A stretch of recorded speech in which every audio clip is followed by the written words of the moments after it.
Pay attention to this security camera footage. May 22nd, 2024, Coral Gables, Florida. Residential CCTV, mounted on the covered back patio of a luxury waterfront estate, captures exactly 28 seconds. You see an elderly white man, 81 years old, thick white hair, sitting in a wheelchair on the stone tile patio beside a pristine turquoise pool. A Latina woman, 34 years old, wearing white nurse scrubs, walks from the sliding glass door toward him. She bends down. She places her hand gently on the wheelchair armrest, leans in, and kisses him on the mouth. Tender, real, unmistakable for 5 seconds. Then she straightens up, moves behind the wheelchair, and pushes him back toward the house. At 7:12 p.m., they disappear. This is the last time Elena Rodriguez is seen alive.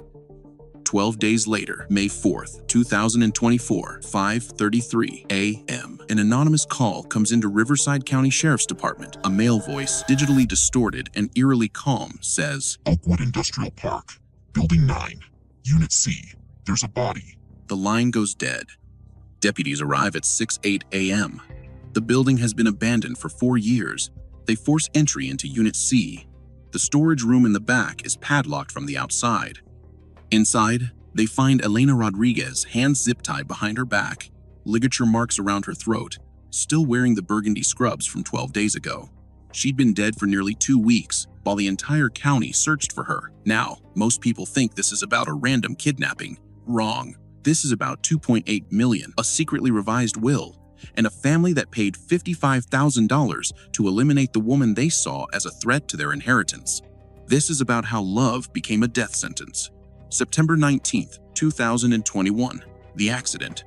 Robert Langford, 80 years old, gets sideswiped by a drunk driver doing 60 miles per hour on Highway 74. He survives, but the impact shatters 3 vertebrae in his spine. The surgery saves his life, but leaves him permanently paralyzed from the waist down. Robert has 3 family members. Son, Marcus Langford, 52, real estate developer in Charlotte. Daughter, Jessica Langford Hayes, 49, pharmaceutical sales rep in Raleigh. Grandson, Dylan Hayes, 28, Marcus's nephew, works in finance. The first month after the accident, they visit regularly. Flowers, cards, promises of, "We're here for you, Dad." The second month, visits slow to once a week. The third month, almost nothing. By December 2021, Marcus visits 3 times in 4 months. Jessica visits twice. Dylan never visits at all. Robert spends his 81st birthday sitting alone in his wheelchair, staring at a phone that never rings. Investigators later pull Robert's personal journal from November 14th, 2021. "My family vanished the moment I stopped being useful. I was only valuable when I could write checks for their business ventures, their mortgages, their vacations. Now that I need them, silence." December 20th, 2021. Elena arrives. Robert hires a home health aide through Comfort Care Home Services, a regional agency with a 4.8-star rating from 62 families. They send one of their best. Her name is Elena Rodriguez, 33 years old, born in Raleigh to Mexican immigrant parents. She was the first in her family to attend college, nursing school at UNC. But during her junior year, her father was diagnosed with ALS. Elena dropped out, moved home, and cared for him full-time. He died 8 months later. Elena never went back to school. She became a certified home health aide instead, carrying $40,000 in student loan debt and supporting her younger brother through community college. Elena arrives at Robert's house on December 20th, 2021, a sprawling ranch-style home with a wheelchair ramp Marcus had installed but never returned to see. Robert is sitting in his wheelchair by the bay window, staring at nothing. He doesn't acknowledge her. He's given up on people. Elena doesn't ask how he's feeling. She doesn't check his vitals. She asks one question. "Mr. Langford, what's your favorite meal? The one you'd cook if you could stand in a kitchen again." Robert turns slowly. Someone's asking what he wants, not what he needs. He says quietly, "Beef stew. My late wife Margaret's recipe. Haven't had it in 3 years." 2 days later, Elena brings ingredients. She sets everything at counter height so Robert can help prep vegetables from his wheelchair. When they finally sit down to eat, Robert takes his first bite and cries. It's the first time he's felt alive since the accident. Over the next year, Elena does far more than her job requires. She learns Robert loves classic country music, Johnny Cash, Patsy Cline, Hank Williams, and brings her father's old vinyl collection. They listen to records during physical therapy sessions. She discovers Robert used to write short stories before the accident and finds his unfinished manuscript in a desk drawer. She reads chapters aloud to him every afternoon, and slowly, he starts dictating new pages. She takes him to parks, diners, the VA hall, places where people see him as a person, not a wheelchair. Robert starts smiling, laughing, hoping. One evening, in July 2022, Robert asks, "Elena, why do you waste your time with a broken old man like me?" Elena looks at him, unflinching. "You're not broken, Mr. Robert. You're just waiting for someone to remind you that you're still here. And I'm not going anywhere." That's the moment Robert realizes he's falling in love. He doesn't say anything. He's 81. She's 33. It's impossible. It's wrong. But he can't stop the feeling. By early 2023, they've developed a rhythm. Elena arrives every morning at 7:45 a.m. breakfast together. Therapy. Conversation about everything. Books, music, memories, dreams. Elena starts noticing how Robert looks at her when he thinks she's not watching. How his face lights up the moment she walks through the door. And slowly, she realizes she's falling in love, too. September 15th, 2023. Robert finally says it. "Elena, I'm in love with you. Not because you take care of me, but because of who you are. I know I'm 83. I know this is insane, but I had to tell you." Elena doesn't respond. She stands up, grabs her bag, and leaves without a word. Robert is devastated. But the next morning, Elena walks straight to his wheelchair, kneels down in front of him, and says, "I don't care that you're 83. I don't care what anyone thinks. I love you too." They become a couple that day, but they keep it secret, knowing his family will never understand. January 25th, 2024, the confrontation. Marcus Langford visits his father for the first time in 9 months. Phone records later show Marcus called his wealth advisor 3 days earlier, asking about accelerating liquidity on future inheritance assets. Translation: he needed money. Marcus walks into the house unannounced. What he sees stops him cold. Robert and Elena sitting on the couch, holding hands, laughing. Not patient and caregiver. A couple. Marcus explodes. "What the hell is this? Dad, she's taking advantage of you." Robert's face hardens. For the first time in years, his voice is sharp. "Where were you, Marcus? Where were you when I couldn't get out of bed? When I sat alone on Thanksgiving? When I called you 12 times and you never called back?" Elena was the only one who cared. Marcus slams the door on his way out. That evening, Marcus calls Jessica and Dylan. Emergency family meeting. The next day, all three show up. They stage an intervention. "Dad, we're worried about her influence on you." "Worried? You haven't been worried in 3 years. We think you need a different caregiver. Someone more professional. She's probably after your money." Robert loses it. "Get out, all of you. You abandoned me for 3 years, and now you want to control who I spend my time with? Get out." They leave. But they're not done. The investigation.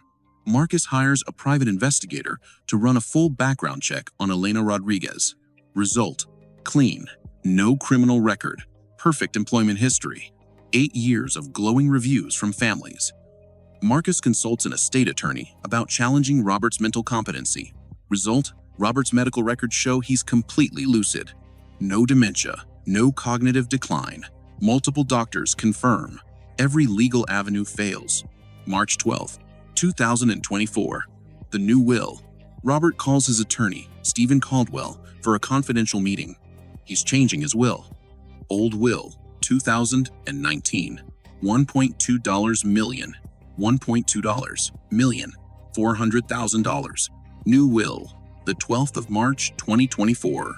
$1.5 million. $1.5 million member. $500,000. Elena Rodriguez. $2.8 million, plus the house, plus all personal property. Robert adds one critical clause.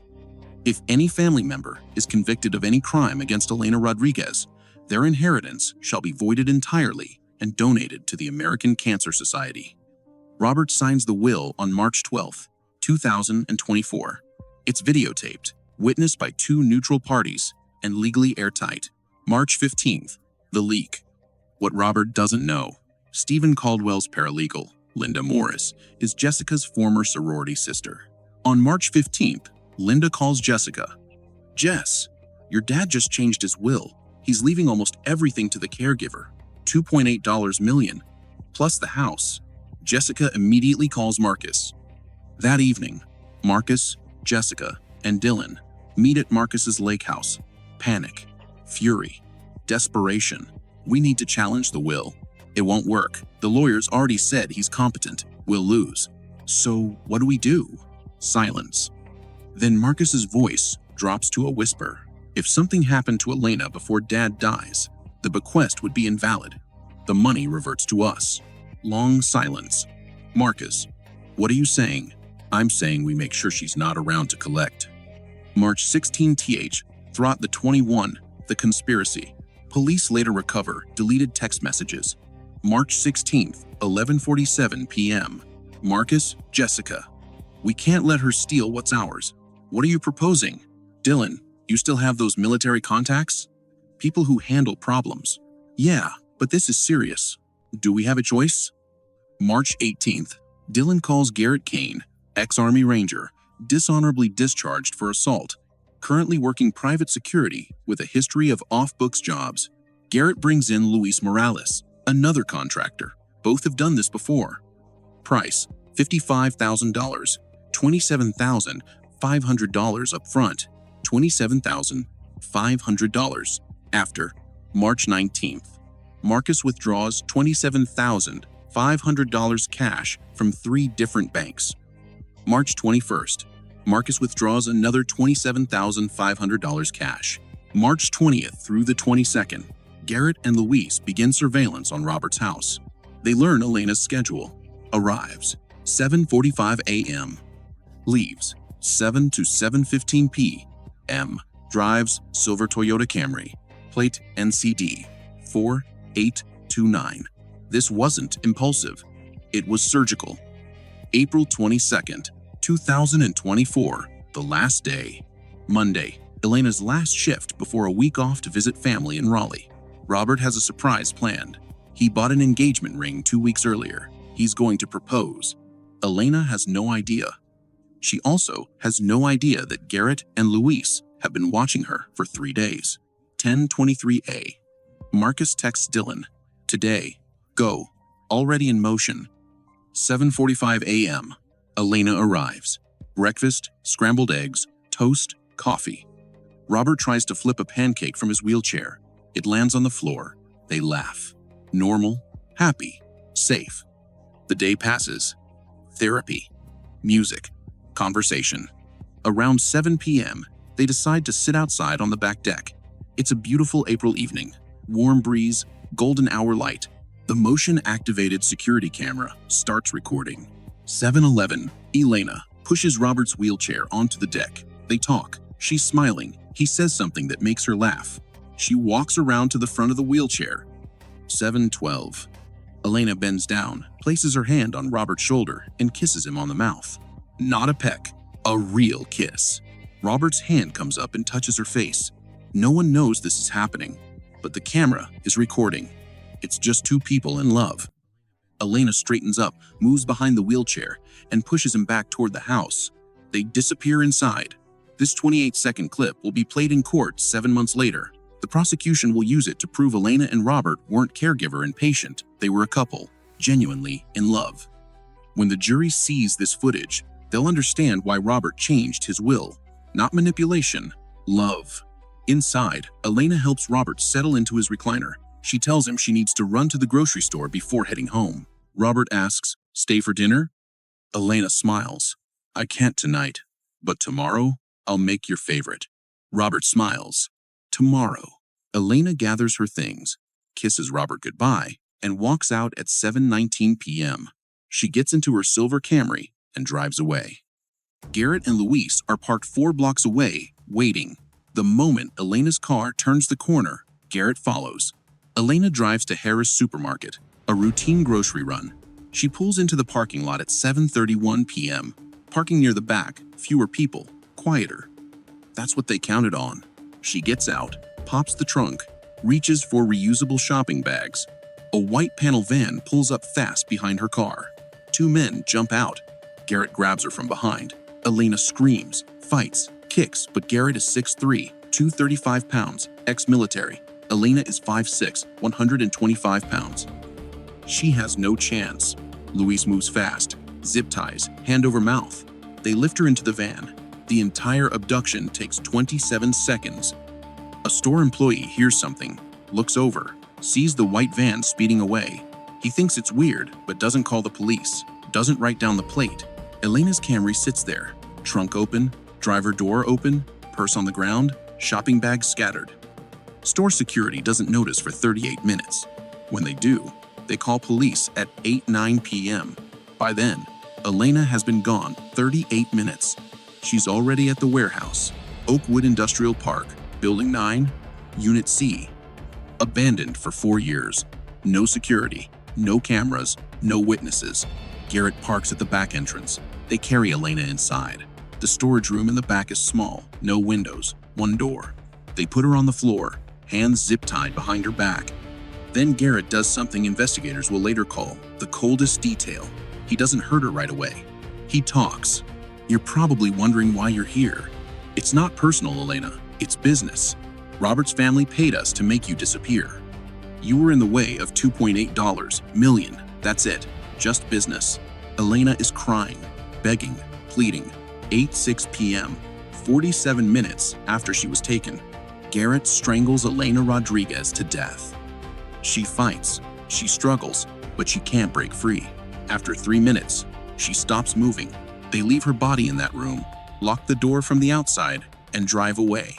9:47 p.m. The exchange. Garrett and Luis meet Dylan at a rest stop 35 miles outside Riverside. Dylan hands over a duffel bag, $27,500 cash. Is it done? She's gone. Dylan nods, takes the bag, drives home.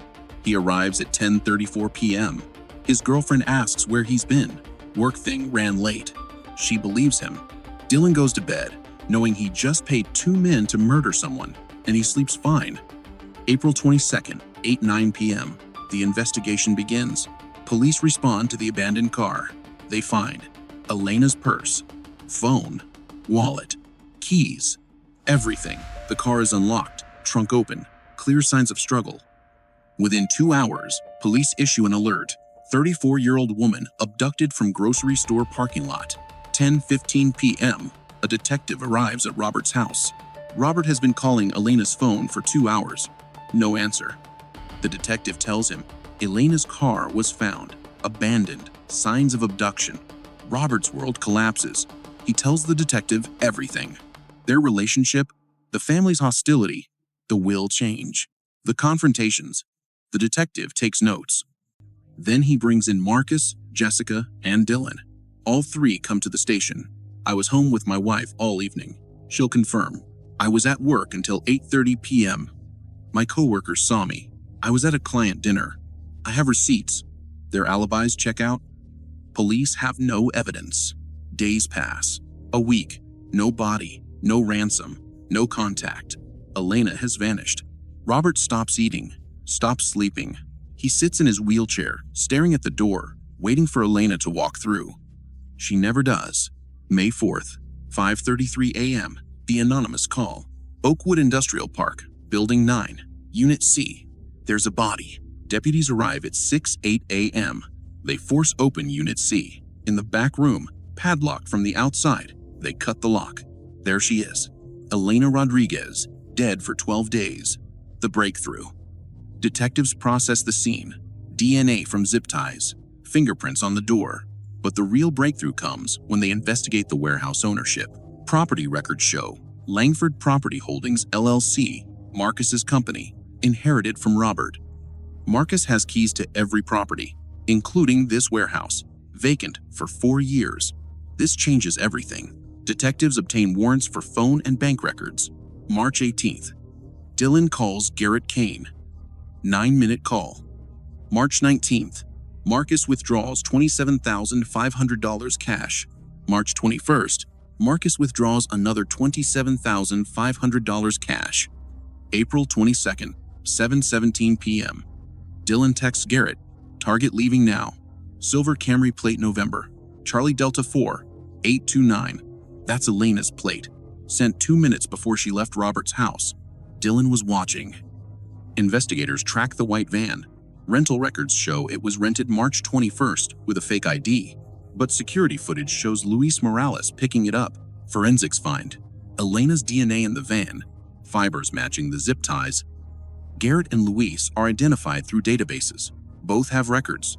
Both have connections to Dylan through military service. Same unit, deployed together 8 years ago.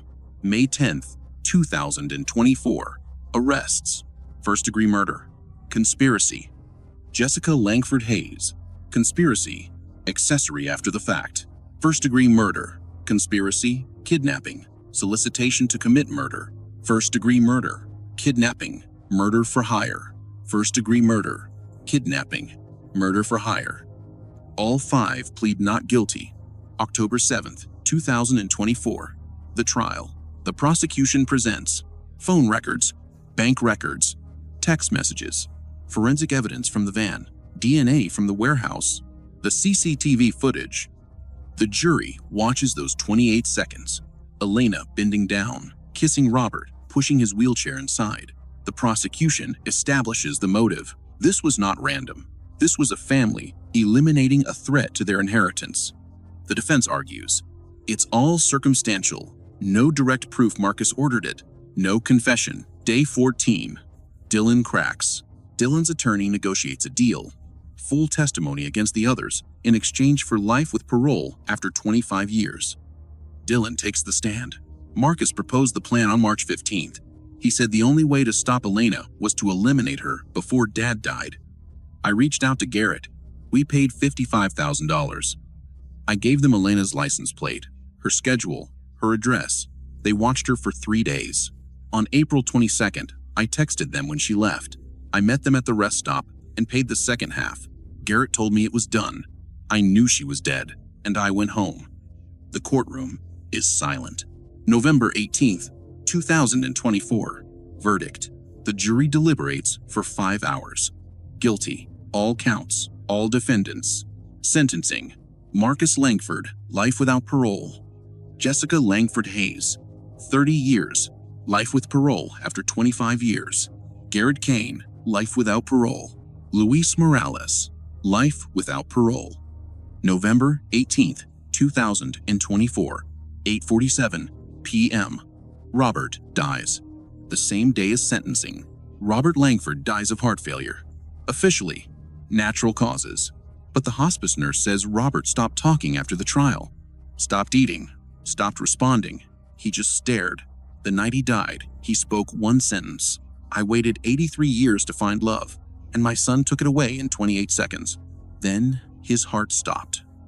Because Elena predeceased Robert, her bequest is void.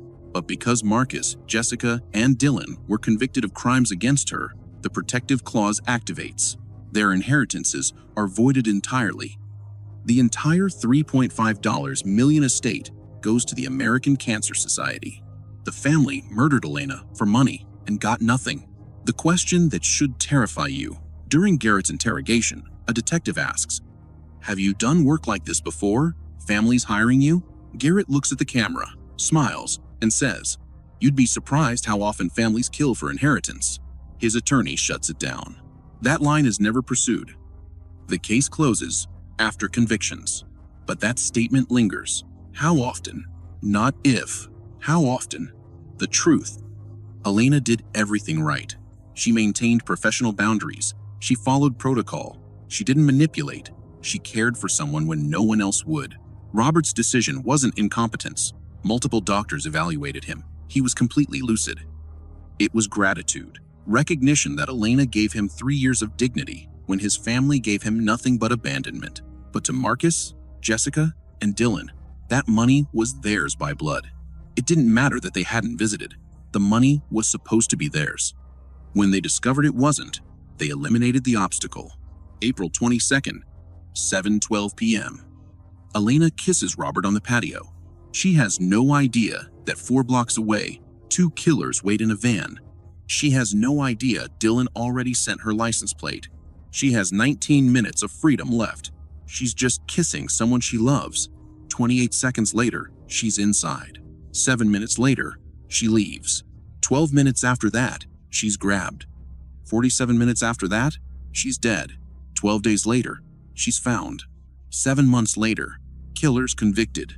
7 months later, Robert dies.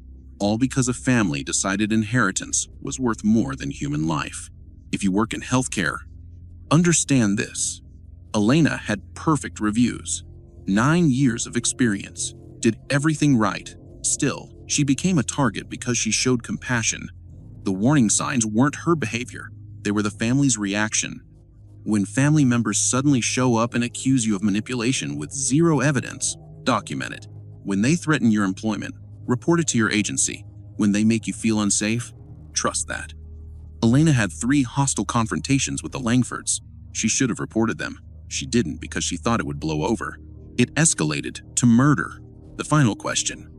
Elena's last moment of freedom was 7:12 p.m., April 22nd, 2024, kissing Robert on a patio while a camera recorded and killers waited 4 blocks away.